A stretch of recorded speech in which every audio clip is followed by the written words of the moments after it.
بے سہاروں کو اپنا بنا لیجئے، سایہ عافیت میں بسا لیجئے۔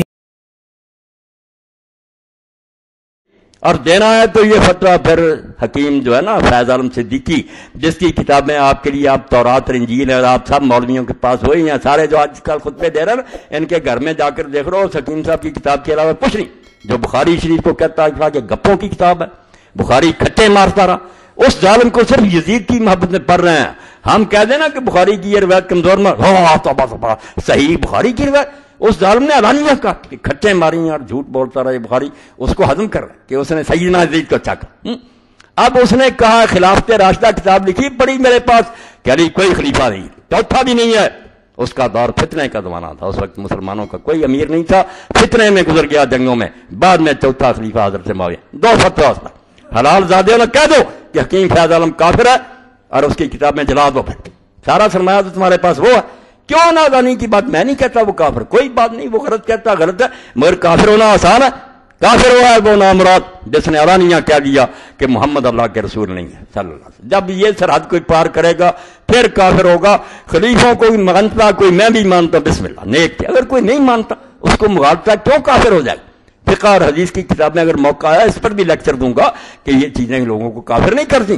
بھائی بندو، اب عالم اسلام کو تباہ کرنے کے لیے کفار ڈٹے ہوئے ہیں، شام، ایران، عراق، پاکستان، ایک ہو جاؤ، چھوڑو یہ سنی شیعہ کی بحثیں۔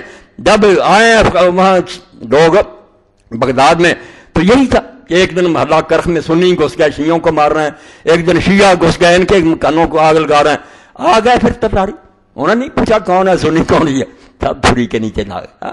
12 لاکھ آدمی ذبح کر دیا انہوں نے۔ پھر ٹھیک ہے، توبہ کرو ان باتوں سے، ایک ہو جاؤ، اور جو یہ شرارت کی باتیں کرتا اس کی زبان گدی سے نکال دو کہ اللہ کے بندو پہلے ہم تھوڑی مصیبتوں میں پھنسے ہوئے، کیوں ہمیں لڑاتے ہو؟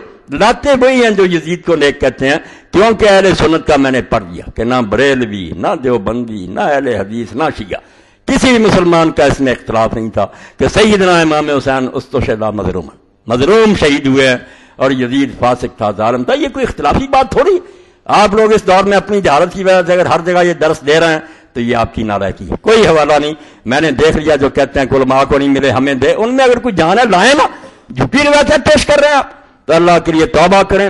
جیسے امام نے کہا تھا مغل کے سامنے کہ اہل بیت سے محبت فرض اور واجب ہے، اس پر اجر ملے گا، اور اللہ کے رسول وصیت کر کے گئے ہیں کہ میرے بعد یہ قرآن ہے اور یہ میرے اہل بیت، اس سے چمٹے رہو بھائی، یہ شیعہ سنی بات نہیں۔